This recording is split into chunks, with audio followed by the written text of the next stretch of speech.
नमस्कार। हम इस वीडियो में भाषा शिक्षण में मौखिक तर्कशीलता के महत्व एवं उस पर कार्य करने की रणनीति को समझेंगे।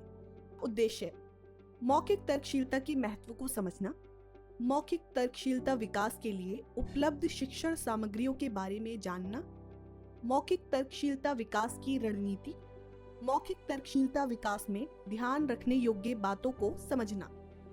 जरा सोचिए, किस तरह की कक्षा के बच्चों का अधिगम स्तर बेहतर होगा? एक ऐसी कक्षा जिसमें शिक्षक की केंद्रीय भूमिका है और कुछ बच्चे बीच बीच में हाँ या ना बोलकर कक्षा में प्रतिभाग कर रहे हैं, या एक ऐसी कक्षा जिसमें शिक्षक बच्चों से सवाल जवाब कर रहे हैं।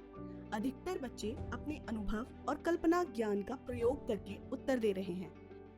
जाहिर है, दूसरी तरह की कक्षा के बच्चों का अधिगम स्तर ज्यादा बेहतर होगा, क्योंकि बच्चे मौखिक तर्कशीलता का प्रयोग करते हुए कक्षा की चर्चा में प्रतिभाग कर रहे हैं और एक दूसरे के विचारों को समृद्ध करते हुए चिंतन कौशल को सक्रिय कर रहे हैं। इस वीडियो में हम ये समझने की कोशिश करेंगे कि कक्षा में इस तरह का माहौल कैसे बनाया जाए कि शिक्षक सवाल जवाब करें और बच्चों को उनकी मौखिक तर्कशीलता का उपयोग करने का पर्याप्त अवसर दें।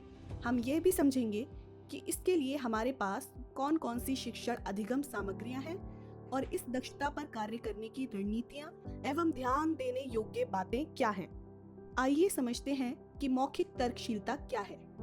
मौखिक तर्कशीलता हमें किसी पाठ, विचार, जानकारी को सुनकर सोचने, समझने, समाधान एवं निष्कर्ष निकालने में मदद करता है। जब कोई पाठक किसी पाठ को सुनकर पाठ एवं अपने अनुभवों के बीच, किसी अन्य सुनी या पढ़ी कहानी के बीच और बाहरी दुनिया और पाठ के बीच संबंध स्थापित करते हुए मौखिक रूप से व्यक्त कर पाता है, तो वह मौखिक तर्कशीलता का प्रदर्शन कर रहा होता है।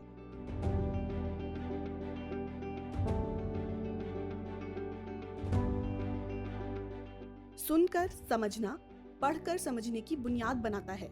बच्चों को मौखिक रूप से चर्चा का जितना मौका मिलेगा, पढ़कर समझने की बुनियाद उतनी ही बेहतर होगी। मौखिक तर्कशीलता से बच्चे में शब्दावली विकास होता है। उच्च स्तरीय भाषाई कौशलों जैसे तर्क करना, अनुमान लगाना, विश्लेषण करना, कल्पना करना आदि के विकास के साथ साथ उनमें आत्मविश्वास भी बढ़ाता है।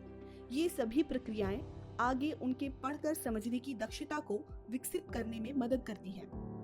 अब तक हमने समझा कि मौखिक तर्कशीलता क्या है और भाषा शिक्षण में इसका महत्व क्या है।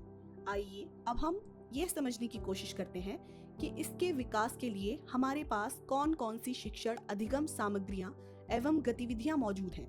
कुछ प्रमुख शिक्षण अधिगम सामग्रियां एवं गतिविधियां हैं: चित्र चार्ट, चित्र कहानी पोस्टर, कहानी चार्ट, कविता चार्ट, पाठ्य पुस्तक, कार्य पुस्तिका, अनुभव पर चर्चा, मौखिक कहानी सुनाना, सृजनात्मक गतिविधि एवं खेल गतिविधि।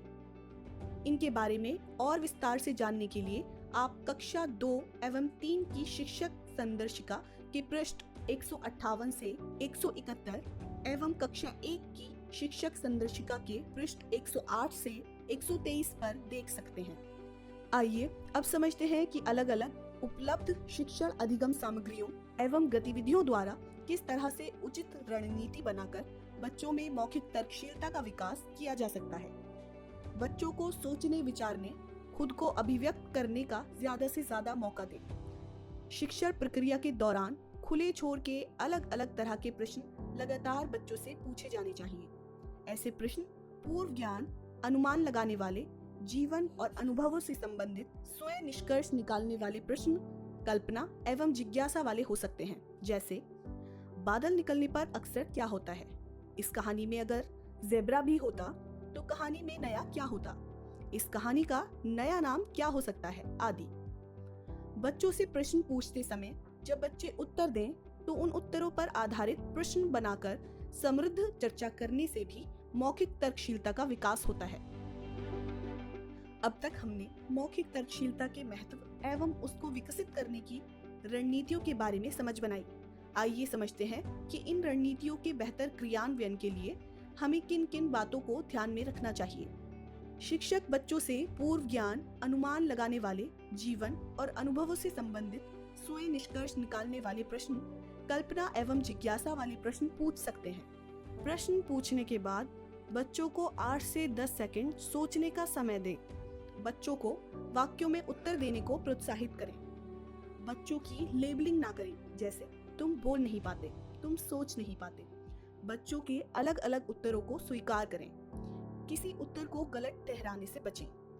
एक शिक्षक के रूप में यह हमेशा याद रखना चाहिए कि शुरुआती कक्षाओं में बच्चों के अंदर मौखिक तर्कशीलता का विकास करके हम उन्हें जीवन भर सीखने के लिए तैयार कर सकते हैं। सतत सीखने को तैयार बच्चे ही एक बेहतर विद्यार्थी और नागरिक बनते हैं।